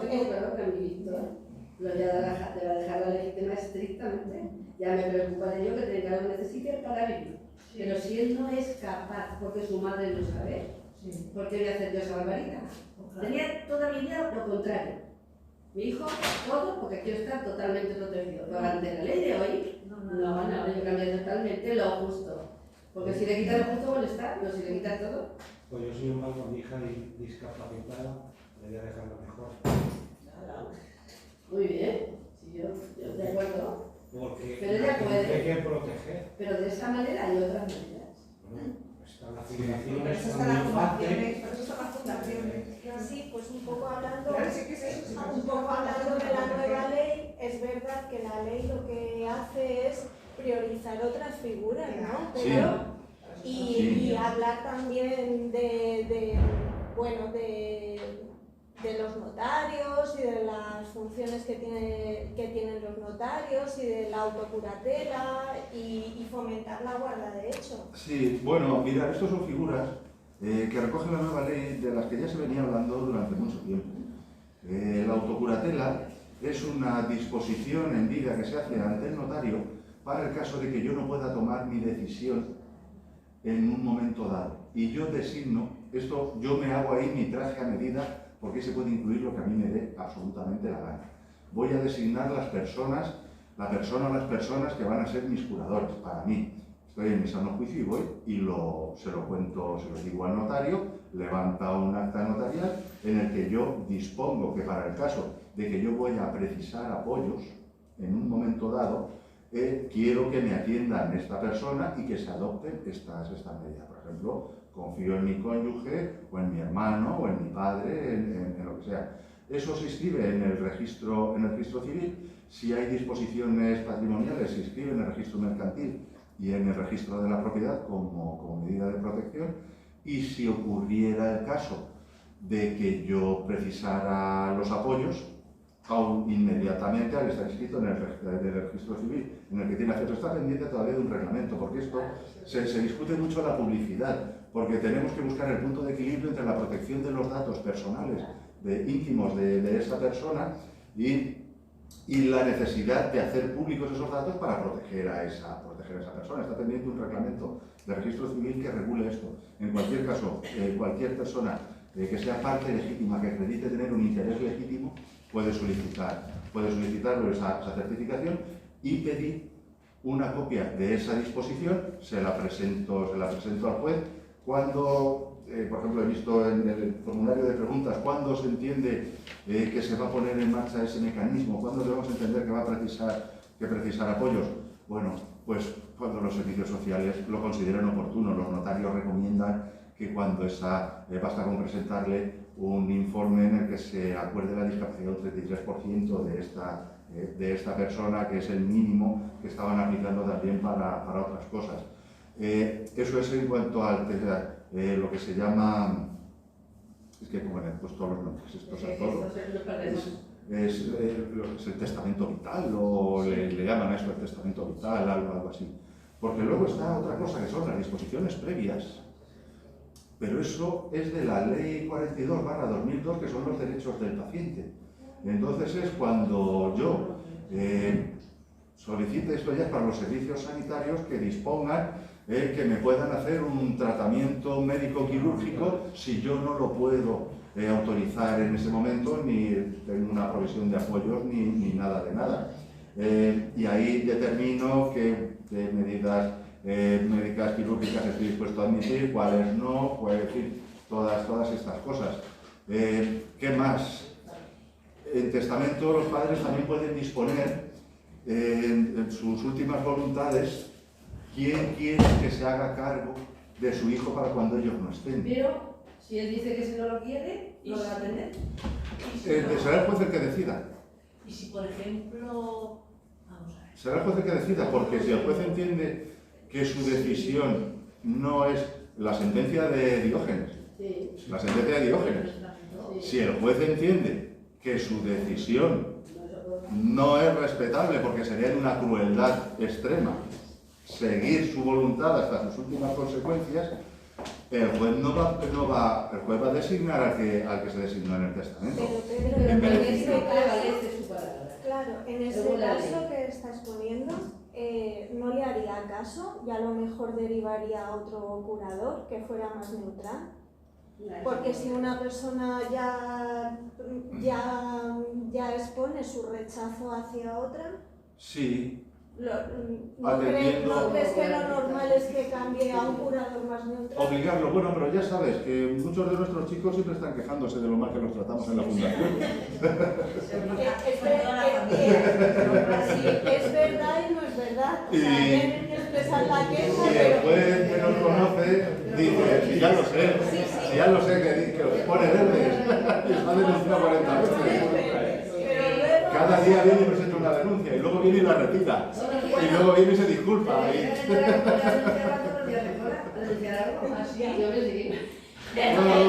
personas así, pero luego es verdad que es una sorpresa también que después de todas las quejas del mundo mundial a todas partes, cuando llegan a la entrevista judicial y le preguntan, pues bueno, ¿y usted está conforme? Dicen, sí, ¿y qué quiere que pase con usted? Pues seguir igual como está hasta ahora. O sea, pues la gran mayoría pasa eso. Y es verdad también que es muy importante el tema de la voluntariedad, y aunque a veces con las familias pues duele porque la relación es totalmente diferente de un familiar a un profesional que ejerce la curatela, no tiene nada que ver, eso es así, ni el vínculo que se establece es el mismo, ni nada de nada. Pero cuando no existe voluntariedad con la persona, sufre la persona y nos hace sufrir a los demás. Y esto es así. Entonces, cuando no logramos vincular, sí que es bueno que haya un mecanismo para poder volver a revisar esa sentencia y buscar el curador idóneo. Buscar el curador idóneo para atender a esa persona, claro. Has dicho que la tu hija, que tal, que sí, entiendo perfectamente. Pero yo es que, por ejemplo, el día que falte mi marido, yo no quiero dejarle a mi hija un cargo tan grande como es. Para eso estamos las fundaciones tutelares. Ahí está, por eso. Nosotros, porque ellos se llevan muy bien, pero nosotros lo apoyaremos y le protegeremos y cuidaremos de todo su patrimonio, que no lo expolien y que no le roben y que no abusen de él, y que sea lo más feliz posible. Nosotros, si no hay nadie, somos subsidiariamente en ausencia de familia. Porque tendría que ser. Bueno, mi hijo de momento está, anda, que no, cuando va al psiquiatra no le dice las cosas más claras que aquí, pero tiene. Y yo siempre me da mucha pena, es que yo no hago nada más que pensar eso, del día de mañana, pues lo que estoy yo padeciendo con él, yo no quiero que lo padezca mi hija. Porque ella es muy diferente, que esto está echándole cuenta. A ver, que es una carga muy importante. Es una carga muy grande. Una carga muy importante. Y si tiene la hija, tiene su familia, por su lado, sus hijos, es una carga muy grande. Es una carga que puede afectar a la normal convivencia de su propia familia. Que a mí eso me lo han dicho a veces y ella me dice, mira, es que tengo que tomar medidas porque es que destroza mi familia, destroza mi casa. No, yo no puedo seguir así.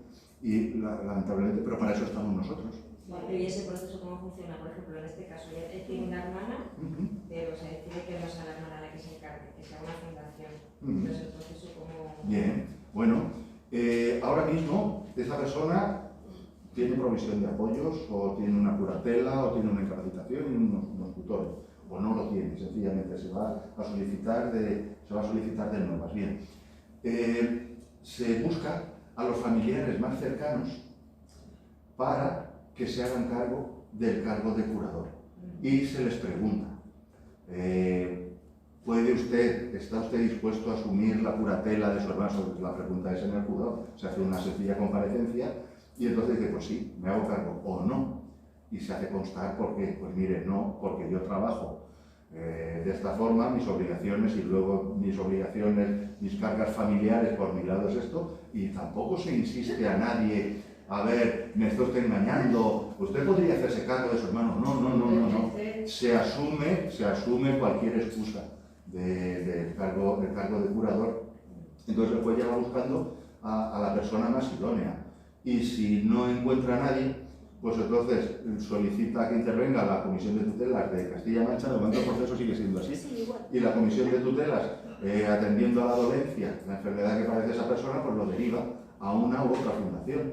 Depende si es de discapacidad intelectual, es Futucam, si es de enfermedad mental, somos nosotros, en fin, de las diferentes fundaciones, órganos curadores que se hacen cargo de esta persona. Pues en el propio proceso el juez puede entrevistarse a todos los parientes que considere oportunos. Si tiene padres, no tiene padres, si tiene hermanos, hasta primos, se les puede encargar el cargo de curador y se les pregunta si se puede hacer cargo. Y nunca nadie se le insiste, no, pues ahora chamaquillo tienes que... No se puede obligar a nadie. No se puede obligar a nadie. Es que la enfermedad mental es distinta, porque se da el caso en general, los padres son mayores, claro. Los chicos son jóvenes, no es como la residencia de mayores, que normalmente los chicos son más jóvenes, los son más mayores, pero aquí es que no es eso. Claro. En general los chicos son jóvenes, los padres son mayores, y entonces, ¿qué pasa? Y tú no tienes por qué decir, animar a un hijo tuyo, decir, oye, pues mira, no señor, ellos tienen su vida. Y tienes ahí una patata caliente que la tienes que digerir tú, si te da la gana de hacerlo lo mejor posible antes de que te vayas. Y si no la dejas ahí, no sea. Sí. Y el poder notarial es otra cosa, Pedro. El poder notarial, o un poder preventivo. Sí, mira, sabía que tenía que haber puesto el esquema. Yo necesito que me preguntéis, sí. Los poderes preventivos, sí. Los poderes es un contrato en virtud del cual una persona le otorga a otra capacidad para cerrar negocios con eficacia jurídica en mi nombre. Eso es la definición general de un poder. Un poder para que manejen mis cuentas bancarias. Y le doy un poder a esa persona. En base a ese poder maneja las cuentas bancarias. Entonces los poderes generalmente son o de administración o de disposición. Generales de administración, puedes hacer todo menos vender la casa. Poderes de disposición, puedes hacer todo, incluido vender la casa. Un poder que te dé tu marido. Un poder de ruina, que se llama. En la notaría le dicen poderes de ruina. Me das un poder de esos y te puedo arruinar. Un poder preventivo. Entonces, de los poderes que estamos hablando son poderes generales de administración. Yo siempre recomiendo que sean de administración a favor de alguna persona y que subsistan para el caso de que yo sea incapacitado. Por eso se llaman poderes preventivos. Ahora no me van a incapacitar, sino que me van a proveer de apoyos. Y es lo que ha cambiado la ley. Porque los poderes, yo otorgo poderes y automáticamente quedan revocados, o por mi propia decisión, que comunico, revoco el poder, a mi fallecimiento o a mi declaración de incapacidad. Automáticamente quedan revocados los poderes. Claro, por el hecho que tú estás incapaz y ya no sirves para eso que todavía... Pero el Código Civil permite una cláusula en ese poder que el poder subsista aún en el caso de que yo sea declarado incapaz. Y el preventivo es que en caso de eso, Claro, subsista el poder. Pero mientras tanto, subsista el poder. Mientras tanto, el poder es válido. El poder es válido. Es decir, a esto, claro, muchos clientes me lo preguntan, personas mayores, y yo les recomiendo, mira, darle un poder a tu hijo, a tus 2 hijos, a tus 3 hijos, como tú lo consideres oportuno, un poder general de administración, por si algún día a ti te pasa algo, conteniendo esa cláusula, que aun en el caso de que te incapacite, el poder subsista. Y ellos puedan gestionar tus cuentas bancarias, puedan cobrar tus deudas, puedan ingresar en tu cuenta, realizar los pagos necesarios, en fin, atender todo eso, porque si no, tendrían que incapacitarte, iniciar un expediente de provisión de apoyos con medidas cautelares urgentísimas para que el banco nos desbloquee las cuentas. Pero ¿quién vigila que estás haciendo un buen uso de ese poder que te han otorgado? El poder dante es el que lo tiene que vigilar. Pero eso es un acto de pura confianza. El poder dante, yo he visto en 33 años de abogado, pues imaginaros la de cosas que hemos visto. He visto un padre decidir, bueno, pues voy a necesitar vender esta casa porque necesito liquidez, money, voy a vender la casa y resulta que el hijo la había vendido hace 10 años y no le había dicho nada. Con el poder este. Con el poder. El poder general de administración, ¿no? No, de disposición. De disposición. Ese no hay que ponerlo. El de ruina es el de disposición. Yo lo subrayo aquí bien. El de ruina. El de administración es el poder. El de administración es el general que se otorga. Sí, pero los poderes no entrarían en función en la medida que tú no tuvieses la capacidad de gobernar tu cabeza o tu... Por eso se incluye la cláusula de que el poder subsista en el caso de que yo pierda la cabeza. Ya, pero en el O sea, que siga haciendo. Claro. Sí, pero en el caso que ponías, por ejemplo, de este señor que estaba en plenas condiciones... Ah, bueno, sí, no. Eso lo que ocurre es un mal uso del poder, un abuso de confianza y que el padre le pida cuentas al hijo. Y te incapacita para seguir. Claro. ¿Quién le dijo a ese padre que le diera esos poderes a ese hijo? Que es que ahí tiene narices la cosa. Y en vida del padre. Anda que se esperó. Lo único que, lo más sencillo de todo, yo me preguntaba, es, por ejemplo, y ahora no, con eso que puede elegir yo tampoco.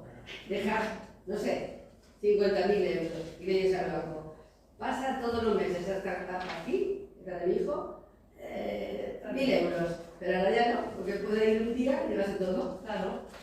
Con el poder de obrar ya no vale. Yo, mi madre hizo las cosas como muy bien.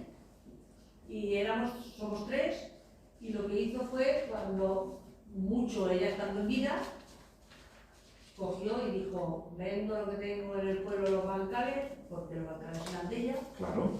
También eran de mi padre, pero nos preguntó, ¿qué queréis? Mis hermanos y yo estamos bien. Y... ¿Qué es estar bien? Bueno, estar bien, estar bien. Bueno,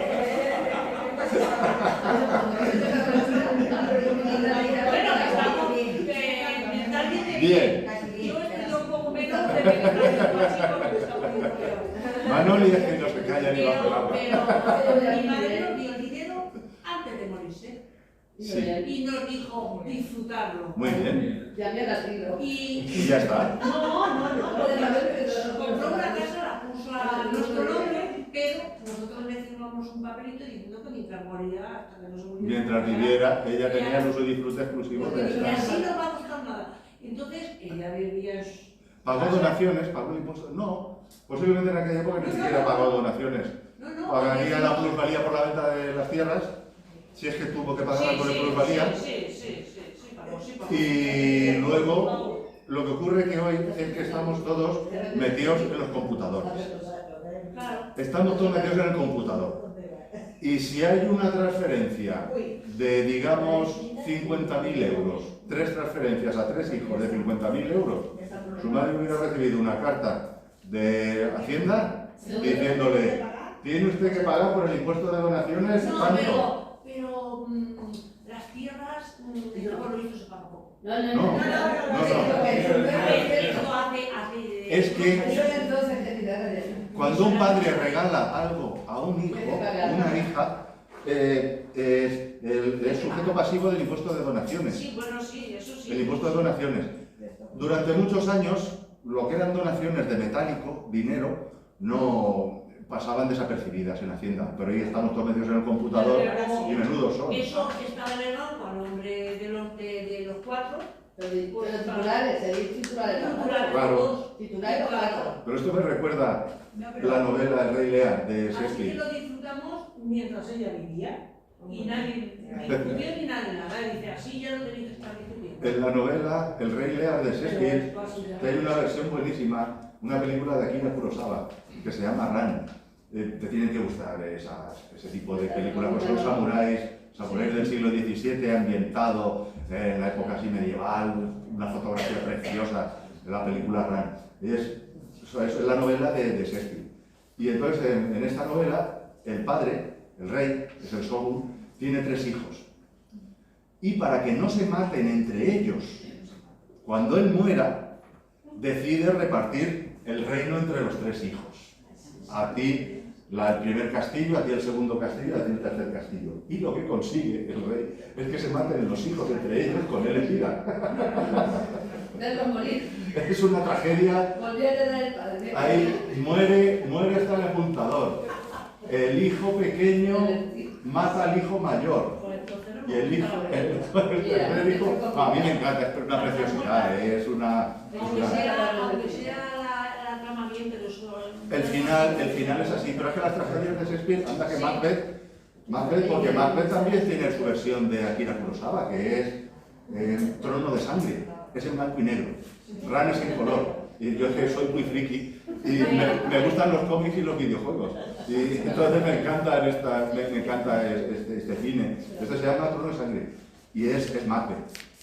Es Macbeth, la tragedia de Macbeth, que va Macbeth con su lugarteniente, van a que lo felicite el rey, se encuentra por el camino a la bruja de la Rueca, que le dice, tú serás rey, no, tú no serás rey, pero hoy serás capitán, la capitán le dice, tú no serás rey, pero tu hijo sí será rey, en fin, les hace unas predicciones. Y la esposa de Macbeth es tan mala que hace que se cargue al rey por la noche para ser el... En fin, de eso quedan aquí Macbeth. Las tragedias de Shakespeare. De toda la familia siempre hay alguna así. Pero bueno, Bueno, más cosas que queráis. Bueno, yo quiero comentaros una cosa por si alguien no lo sabía. A lo mejor ya con la ley ya no hay. ¿Cómo que no hay? Con la ley ya no existe. Es que mi hijo se gastaba las perras en el juego. Y una vez la psicóloga de la UCA, que íbamos a la UCA, la educación mayor de edad siempre lo hemos ido, bueno, nos dijo que fuéramos como a denunciarse él mismo en la fábrica de harinas. Hay y entonces él se denunció y nos tuvimos que denunciar también mi marido y yo, porque de pronto me vienen, digo, oye, si aquí he jugado yo, que he hecho eso yo en mi cuenta, porque también se había metido en mi cuenta, como son de listo que saben hasta los códigos y todas las cosas de la cuenta. Y me denuncié yo y se denunció mi marido. Y entonces entran en ese archivo, ese registro, sí, en el que prohíben la entrada a casinos y... de todo. Pues está muy bien. Eso dura un año. Ándale, ya me he olvidado. Dura un año y... Debe ser de la ley de juego. Sí. Debe ser de la ley de juego y apuestas de Castilla-La Mancha. Porque ella le sonaba algo a la psicóloga y dice, claro, entonces... No, pues mira, yo no lo sabía. Y le dijimos que sí, que hemos hecho. Siempre hay algo. Bueno, pero al año siguiente, antes de que se cumpla, Lo renovas otra vez. No, yo ya no me renové porque ya yo en la vida me he denunciado para nada, pero yo hasta a mí misma me denuncié. Aquí aprendemos mucho. Ser mi marido y fuimos... Bueno, no, reímos por no llorar. Mi hijo también, una de las veces que hizo eso, también cogió y lo revocó eso. Y cuando lo vimos, le digo, y fue mi marido con él, ahora mismo haces esto y ya no vuelves a Y ya poquito a poco, poquito a poco. Y solo dura un año. Estamos aprendiendo, Pero si es que no se punto. Cada vez hay más casinos. Y lo que nos queda, sí, hay muchos casinos. Cada vez hay más casinos No, por no, todas él partes. tiene Bibliotecas no, pero casinos. Casino, porque con eso ya no Lo que puedes entrar a un necesites. casino. Pero ¿para qué quieres entrar a un Todo lo casino? que sea más juego. Si en la tele te lo ponen. Claro. Al póker está, que yo no sabía nunca jugar al póker. Me dicen, ¿quieres aprender a jugar La al niña es muy novedosa y hay que esperar. Y tienes que gastaba muchísimo dinero, ¿eh? Cuando tengamos un salsaste para ganar. Y cuando me di cuenta, miro en la cuenta y digo, oye, yo he jugado, Pero ya está. Pues para que lo sepáis. ¿Me recuerdas, Lucía? Porque si no lo han quitado, No, ni lo voy a quitar. Pues yo también quiero comentaros otra cosita, que sepáis que la Fundación tiene un servicio de información y orientación gratuito, porque está subvencionado por el Ayuntamiento de Albacete. Así que si alguno tenéis alguna duda sobre algún tipo de procedimiento legal, podéis contactar con la Fundación, que he dejado además ahí unas tarjetitas, y preguntar por la abogada para que os pueda citar. Por aquí, efectivamente, y podéis hablar con ella si queréis sobre cualquier tipo de trámite relacionado con las medidas de apoyo, ¿vale? Además, ella dispone allí de los